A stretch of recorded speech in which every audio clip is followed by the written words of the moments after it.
Hi guys, welcome back to another episode of Capital Convo. It's your girl Laura. Is Beatrice and Daniella. I don't know why we had to introduce ourselves because you already love us. So, but yeah. Anyway, today we are going to be talking about red flags. Dun, dun, dun, dun. Dun, dun, dun, dun. We know that everyone loves a bit of red flags at the moment, and I'm not too sure why, because we're all not mentally stable, apparently. Apparently, red flags are the new thing. So that's why I thought we'd discuss that today, because we spoke about icks the other time. So I thought, why not? Let's talk about red flags and why we think people are actually obsessed with them, because it's not normal, honey. I feel like it goes around on social media a lot when it's like, but it's usually, I think, red flags, sometimes the word is interchangeable with like toxic traits. Definitely. You know, when you see that, when it's like, you toxic. My toxic trait is, and I'm like, sometimes they're not even like toxic, bad. and then some of them you're like, oh, that's rough. Yeah, like toxic traits, like, you know, calling off his phone 100 times because he's not replied in 1 minute. Have you done that? Is that why? No. I thought you were silent because you were like, no, I was just thinking that's like, me. that's actually crazy. I couldn't do that. Maybe. I don't know. That is a red flag though. I don't think I'd even call them though. I am the whatchamacallit stereotype definition of a millennial that doesn't call someone unless I have to. Like, I'd message them maybe if they hadn't replied in the whole day, and it's someone that I usually talk to like on a daily basis, I might be like, hey, is everything okay? But I wouldn't call, my first instinct would be like, call them. I prefer calling people than texting. I can't lie. I actually prefer it. Because I just don't get as much of a response when I call people. Like, loads of people I call don't pick up. Maybe that's my problem. I don't like... Fix your circle, honey. No, I think that's really normal. Like, I barely answer the phone to like my dad because I just hate talking on the... No, but this is the true. thing. Like, Someone even don't pick up the phone. Someone even like my dad. Like, I can't... like, I do answer the phone, but I hate it.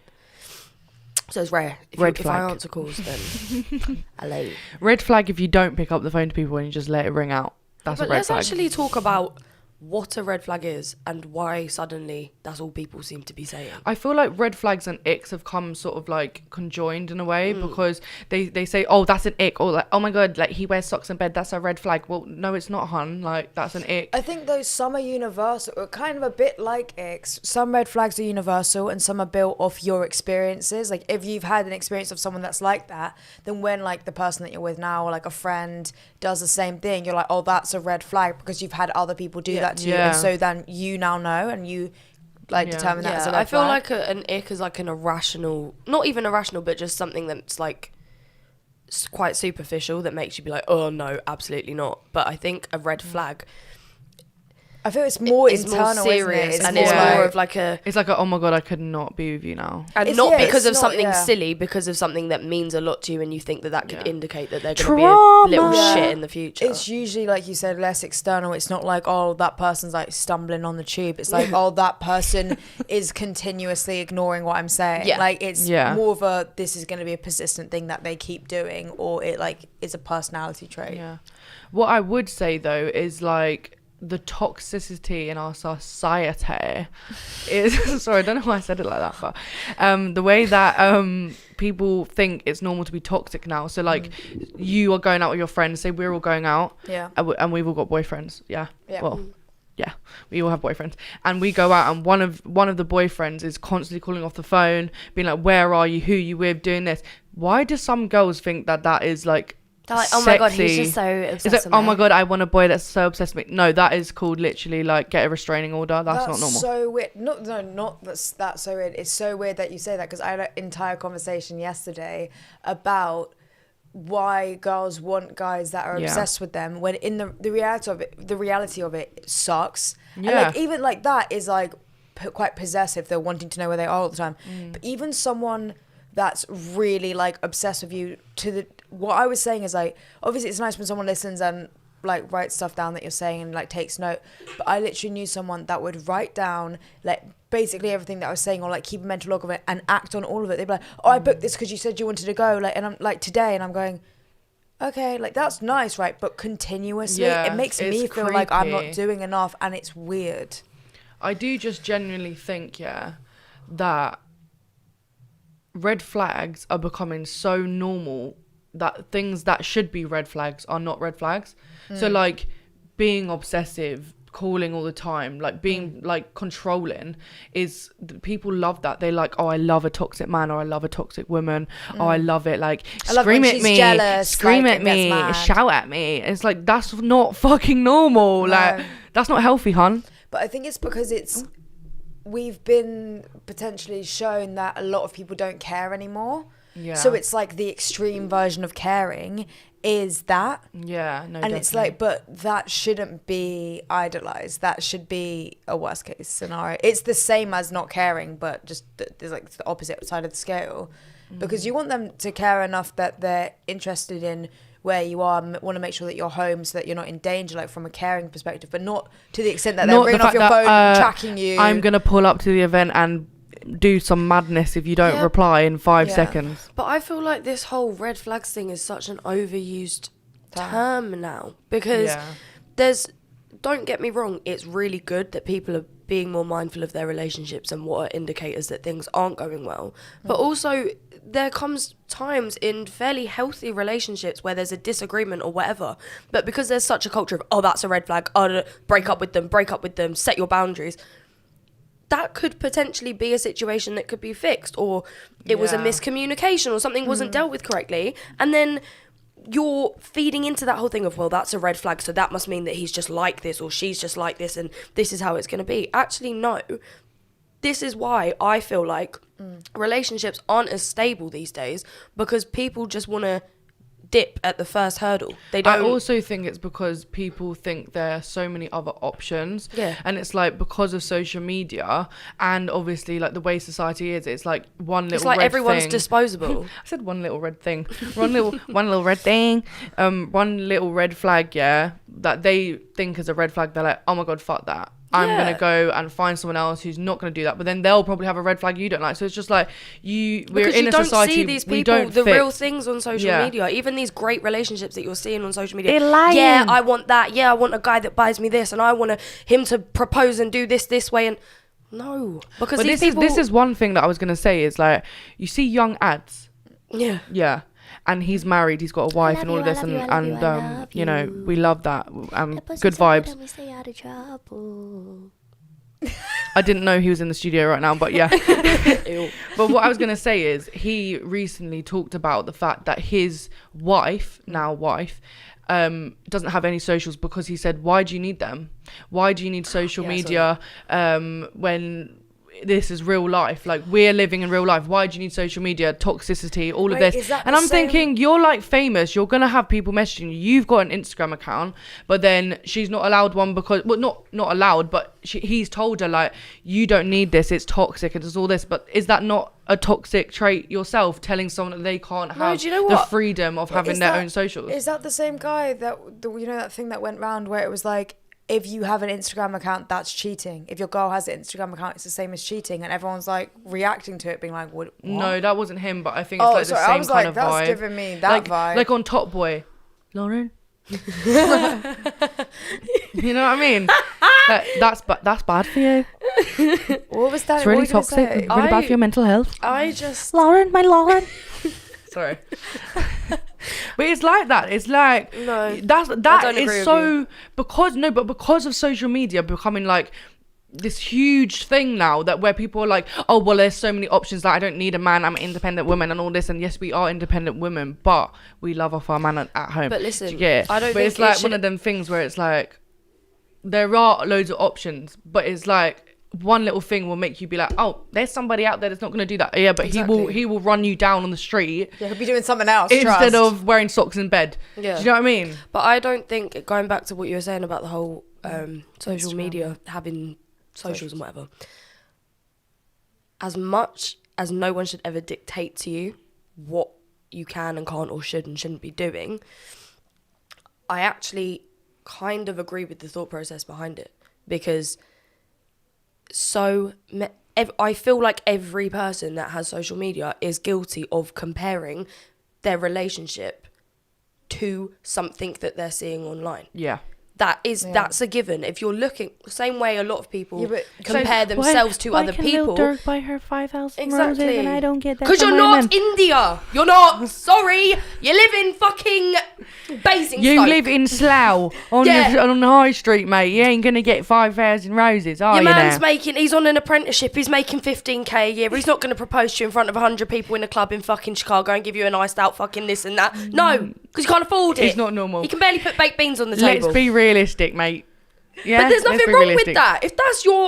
If he is so in love with you and treating you right and doing things, and he's making mistakes, but then he's correcting himself on those mistakes, and you can have conversations about it, and you can have healthy communication, and you can.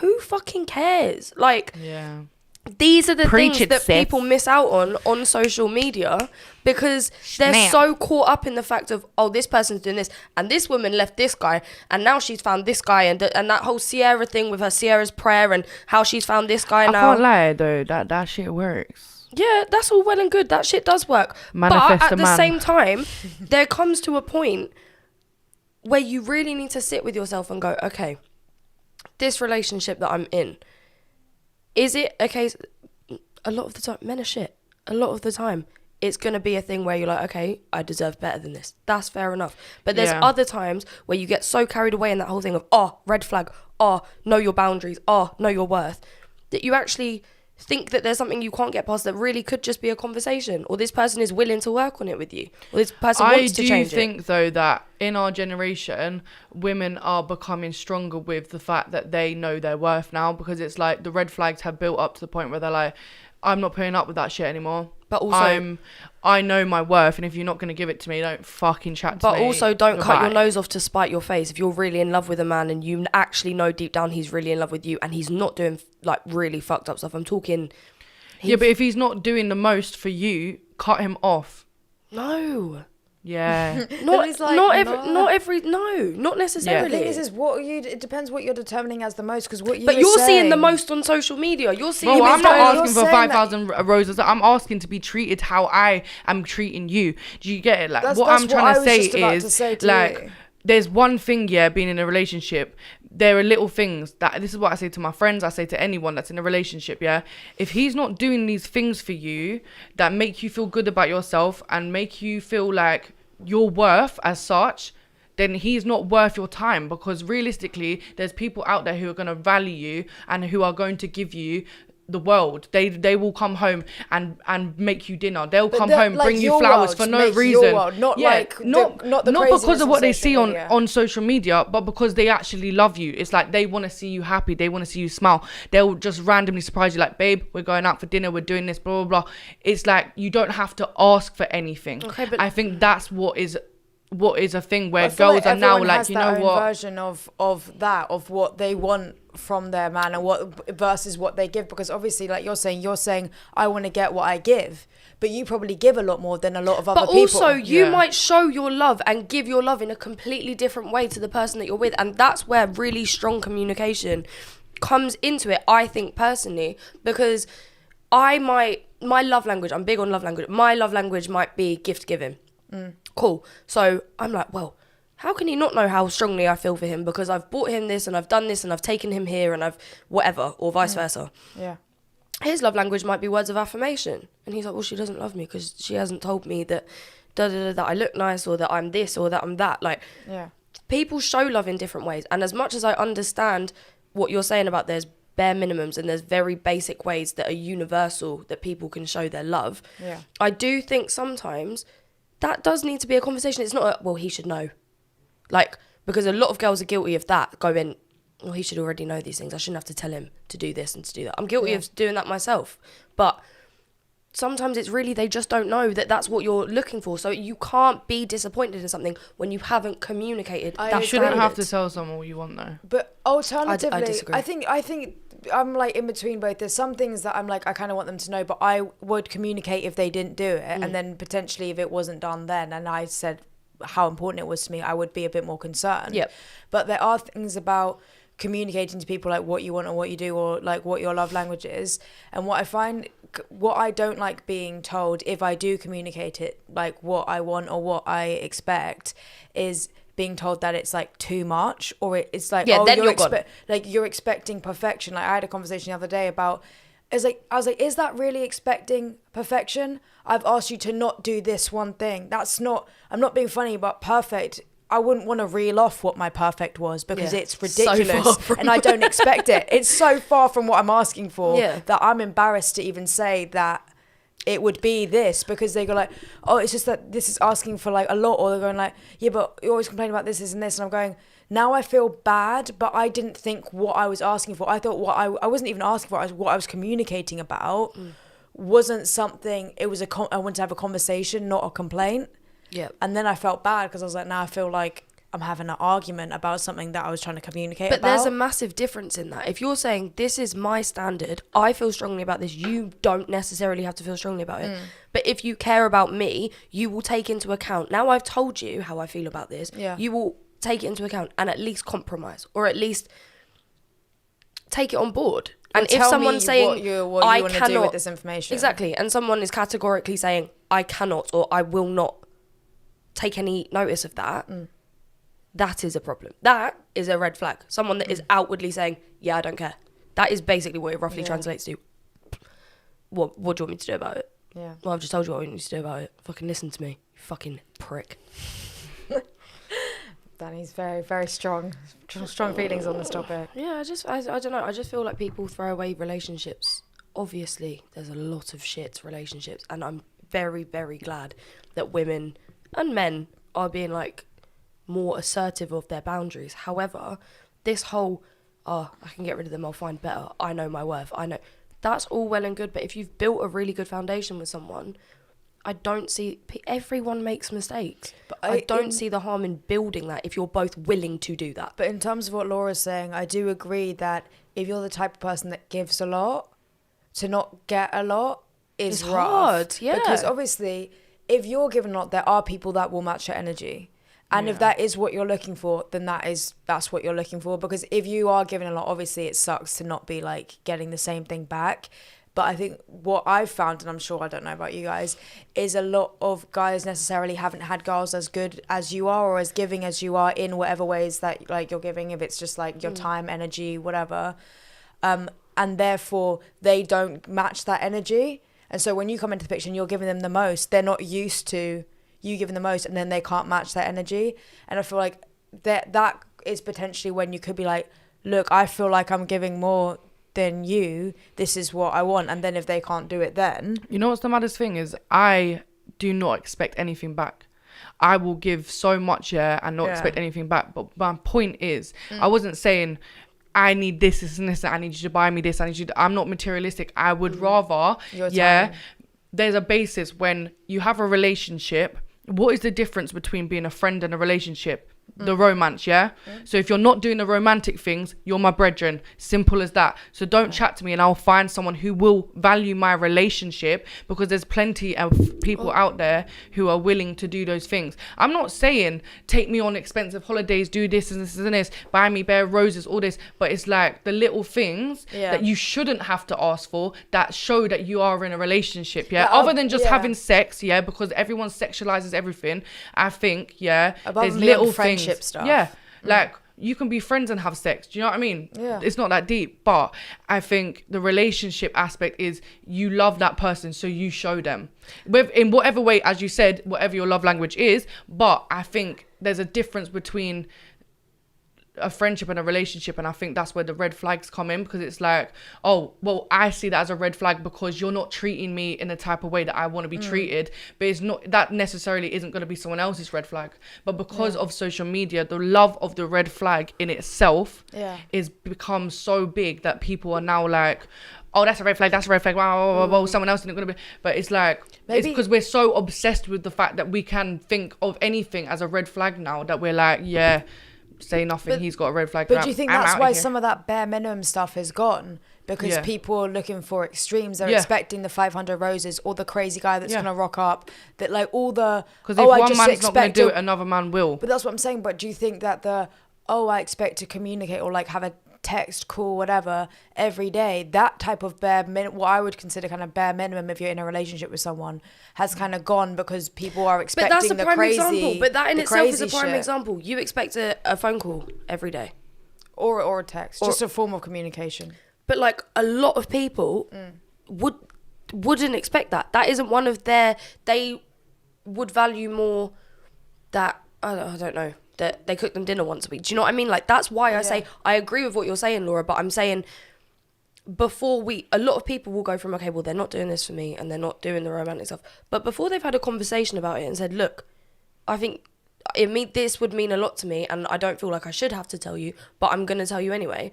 Before they've even had those conversations and said, this is what I kind of expect as a bare minimum for me, because I would, do that for you and vice versa, whatever. Before these conversations are even had, people are like, yeah, he's toxic. He doesn't love me. He doesn't give a shit. That before you've even said, they might be not that they should be oblivious to how you feel, but if you're not talking about things, I don't think you can expect people to be mind readers. Yeah. But I think that also, at what level then, kind of going back to what I was saying, is if the communication isn't being received...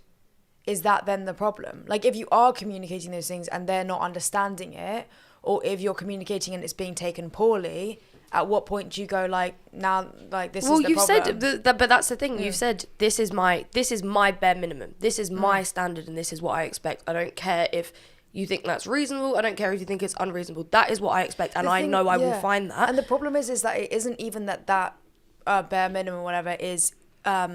inflexible, because I wouldn't expect a phone call or message every day if you were like busy or on holiday on a business business trip and you're away for a week, or if you're doing something crazy, you're, I don't know, going underground. I don't know why they'd be doing that, but do you know what I mean? Like, then it changes, but the communication about it exactly is what don't get me wrong. want. Everyone should have standards. Everyone should have things where they're like, okay, this is what I expect. My only issue is because of this whole red flag culture and everyone's disposable and relationships don't last and toxicity and all of these big words at the minute, people don't take the time to just sit with their partner and talk these things through. If then the communication shit and they're like, yeah, no, I'm not, they shut down or they say they're not going to do it, or they say that you're asking for too much, then it's on you to decide, okay, well, I'm either willing to settle for what I'm dealing with right now, or I go out, risk losing a relationship that I was semi-happy with or whatever, and find... I feel like girls that aren't happy in their relationships, of course you should have the self-worth to go and do other things. I champion that. I think that's great. But I'm saying when there's semi-healthy relationships that are happening and people are so quick to cut them off because of things that they're seeing like that are red flags and other people's experiences and other people's things that they've had going on. That is wrong. Talk to your partner in real life. Don't base it off of all this shit that you're seeing. What have you got to say, Laura? Laura looks so deep in thought right now. Like, oh my God. No, I was just thinking, like, I've seen so many memes about red flags recently. I've seen people posting things about, like, how they'd want, like, their boyfriend to act. Like with the whole Will Smith thing happening, where some people were like, yeah, that's how I want my man to act if someone disrespects me. And it's like, if you haven't seen that, he slapped someone, but I'm guessing you've seen it because it was literally everywhere. But what I was going to say is, like, that is a red flag to some people. And I personally think it's a red flag to everyone, because you shouldn't be condoning violence in any sort of form, But what I have to say is that there's the fact that we love this toxic red flags thing. It's like, oh my God, my man just hit someone because he said something about my hair. That is actually me. That's me. Really? I'm not on board. Danny is a plain example of loving a red flag, yeah? That's not normal, But then on the flip side of it, if, like, to me, a red flag is you're not spending time with me. What are you doing then? A red flag to me is you're ignoring my messages even though you're online. Even that in itself is so stupid. Why are we looking into these things? Well, how are we seeing that this person's online and not replying to us? Those to me are red flags. Like, do you know what I mean? Like, but that's certain things that other people would be like, oh, I love this, like, whole chase thing of, like, I'm going to ignore him now because he's ignored me and did it. Yeah, like, but that is but people have different little, like, weaknesses when it comes to We're all toxic. I think that's what we've come to the conclusion of, guys. Everyone give your biggest red flag? I think that's a good... I don't even want to say mine. Really? I'm trying to think about, like, biggest, because I don't think even know my red flags in a relationship is not treating me like I'm your girlfriend, for one. 2, not making effort with me, because if I'm putting in effort, it should be reciprocated. Effort? And what do you class as being treated as a girlfriend? Time and communication for me is effort. I can't lie, I have really, really settled for the minimum. You know what I mean? I have settled for the minimum. I'm not here for it no more. I know my fucking worth and I'm fucking deserve better, okay? But I personally think time and communication is not necessarily time all the time, like depending on your situation, but time and communication personally for me is the bare minimum, only because it's like no matter where you are, even if you can't come and see me, because like physical, like them physically being there, I feel like dependent on your situation might be a bit much. Like if you've got a long distance relationship and you expect that's not really realistic. But the communication part, like what is stopping you from texting me or calling me or FaceTiming me when you are free? Like, I don't know. As Lil Durk said, I was going to get my phone out, sorry, I can't remember exactly. Don't quote me on this, but he said something about if you don't feel like contacting your partner every day, there's something wrong, because you should want to know if they're okay, want to know what they're doing, not like where the fuck you at, like, oh, what are you doing today, like, oh, that's nice, blah blah blah. You just reminded me of a red flag for me based on what you just said, not knowing. Can I just say, in the words of Dave, I like mine obsessed, clingy. No. Anyway. Oh my god. Yeah, you have a problem. I've had obsessed and clingy. It's not fun, because I don't think I'd actually enjoy it if that was the case. When you go through things, you see these toxic relationships. Once you've had a few of these, you're gonna be done with it, which is why I feel like women are expecting more now, because they've been through them toxic relationships, and they're like, you know what? No, that's not happening. Yeah, this is it. Do you know what I mean? Like, I wouldn't expect someone to go the utmost, but it's like, I won't choose someone who's not going to do those things. Period. B. What was your red flag, B? Oh, based on what Laura said, it's, you know, if you're like asking about someone's day or like what they're doing and they don't ask you any questions, like they're not asking about you, not caring about oh yeah, what WBU? And then they like you try and like talk about something, and they're like, oh, when did this happen? I'm like, last week. And they're like, what? And I'm like, you never asked. Yeah, you like, never asked what I know what you did day by day, step by step for the past week. I even know the stuff that you mentioned, what you were doing 2 weeks ago. And I know, I was having a conversation with my friend yesterday, that half of it is because my memory is pretty good. And so a lot of people like forget stuff, and I like remember stuff that most people might not really remember. So I get that I might be potentially clinging on to things that people, obviously normal people, would like forget. So then people are like, yeah, okay, that's not normal for everyone to remember all of that stuff, but not reciprocating and in like a time, or like if I've asked you right now, what did you do today, after you've told me and we've had a discussion about it, for you to be like, what about you? That, especially on a first date, I'd be like, okay, so what? Why am I here? Yeah. To ask about you. Did you need a friend? Like, what's happening? Are we friends? Are we mandem? Are we brethrens? I think... Because if not, buy me some flowers then. Yeah. I think my biggest red flag is a complete disregard for like my feelings or what I've said. Because or just thinking about their own feelings when you're like, it could be a situation, but they just think, oh, well, I'm not upset about this, so why are they upset? Exactly. Yeah, like someone that cannot empathize with you whatsoever, because I used to be very much, okay, if they can't, if they're not a mind reader, I'm not involved. If they don't know what I want without me having to say it, I shouldn't have to say it. I was very, very guilty of that, and I've learned over time that you can't expect anything that you haven't communicated exactly. about. So I've got a lot better. I've still got a long way to go, but I've got a lot better at talking about what I want and why I feel the way I feel. When I understand you might not feel like, I would say I'm quite a good communicator in most of my relationships now. So to me, when Danny has multiple relationships, guys. She has 6 boyfriends. Platonic and romantic. That's why she finds it hard to keep up with them. Romantic, singular, platonic, multiple, okay? Yeah. But yeah, that's why now when someone doesn't have that same energy back and someone isn't willing to communicate in they could be my friend, they could be anything, and they shut down or just disregard what I've said, because I would never do that to my friends or my boyfriend or whatever. It is energy not being reciprocated. Exactly that. Reciprocation is a massive, it's the energy massive for me. thing.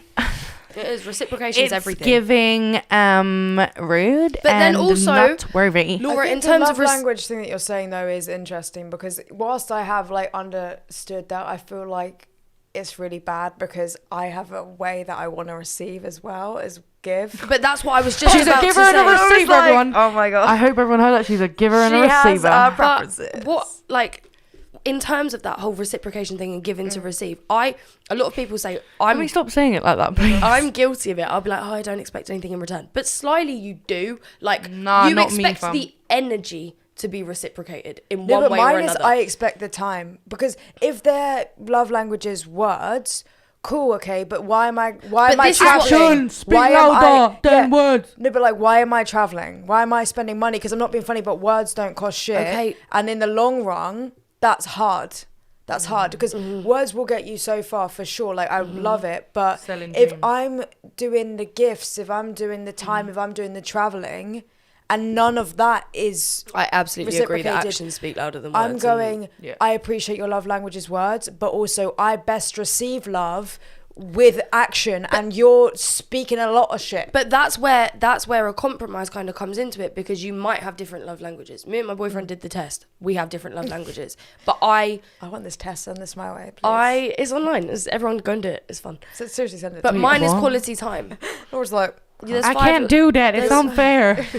quality but time. Quality time is mine. What I'm was really his? I think it was words of affirmation, actually. Okay. And He likes being praised, everyone. I don't think I'm as good at that as I could be, but because I know that is something that means a lot to him, I try. I'm not a soppy person. I don't really give that stuff out, but I try harder.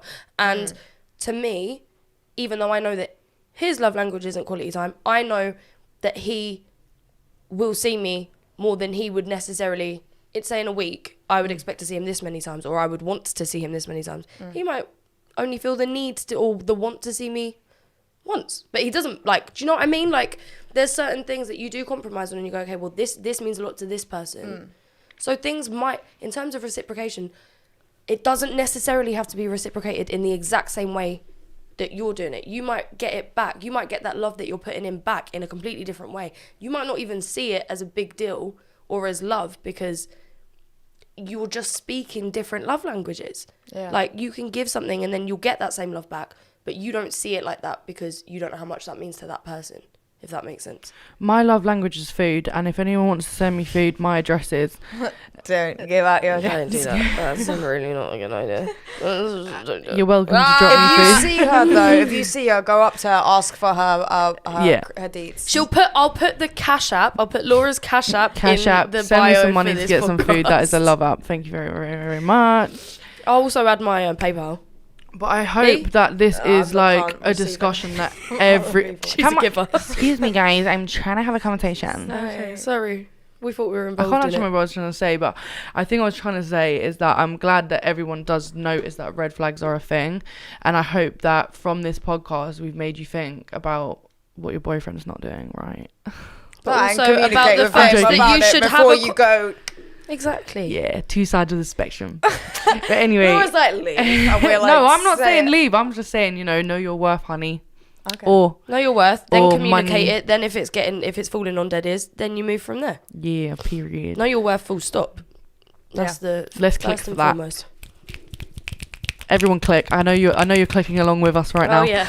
But anyway, this was Capital Convo. You can find the rest of our podcast on Spotify or whatever platform you use to listen. Coming soon on YouTube. Coming soon on YouTube. Watch Stay this tuned. video today because I lit a traffic cone. We look forward to talking to you again next time. And just remember that obsessive calling is a red flag. I like mine obsessed, clingy. Yeah, No. what Dave said. Yeah. But the All that. opposite, because we don't like that. No, But the opposite. But thank you guys, and goodbye. Oh. Bye.